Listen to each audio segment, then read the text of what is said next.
కరీంనగర్ జిల్లా కేశపట్నం మండలం గొల్లపల్లి గ్రామ పంచాయతీ ఎన్నికల్లో మాదార్పు విద్యాసాగర్రావు జనం స్ఫూర్తి మీడియాతో మాట్లాడుతూ మా గొల్లపల్లి గ్రామ ప్రజలు నన్ను 30 ఓట్ల భారీ మెజార్టీతో గెలిపించినందుకు మా గ్రామ ప్రజలందరికీ పేరు పేరున ధన్యవాదాలు తెలుపుతూ అలాగే మీ ఆశీస్సులు మాపై ఎల్లవేళలా ఉండాలని కోరుకుంటూ అలాగే మా గ్రామంలో స్ట్రీట్ లైట్లు, డ్రైనేజీలు, సీసీ రోడ్లు, త్రాగునీటి సదుపాయం అలాగే మా గ్రామంలో ఎటువంటి సమస్యలు ఉన్నా వాటిని మా గ్రామ వార్డు మెంబర్స్తో ఉప సర్పంచ్తో మాట్లాడి వాటిని పరిష్కరిస్తామని కోరుకుంటున్నాం.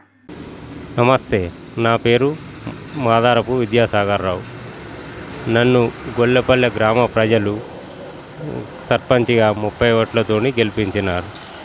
ఎంత నమ్మకంగా గెలిపించారో అంత నమ్మకంతో విశ్వాసంతో వారికి అన్ని విధాల పనులు చేయగలను. ముఖ్యంగా మేము ప్రచారానికి వెళ్ళినప్పుడు స్ట్రీట్ లైట్లు కానీ, వాటర్ ప్లాంట్ మూతపడ్డ కానీ, టెంపుల్ విషయం కానీ, బొడ్రాయి విషయం కానీ ఇవన్నీ ఎంతో మా దృష్టికి తీసుకొచ్చారు.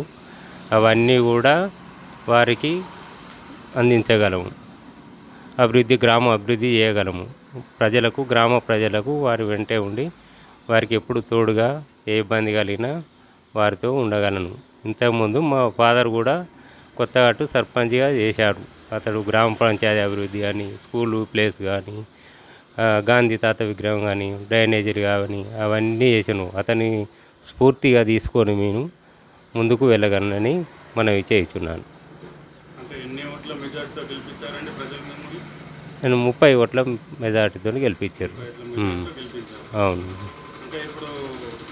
ఏ ఊర్లో చూసుకున్నా కూడా కోతుల బెడద కారణంగా ఉందండి. దాని గురించి మీరు ఎలా చేస్తారు? మేము గ్రామ పంచాయతీలో మా వార్డు మెంబర్లతో మీటింగ్ పెట్టి వారి సలహా మేరకు తీసుకోగలం చర్యలు.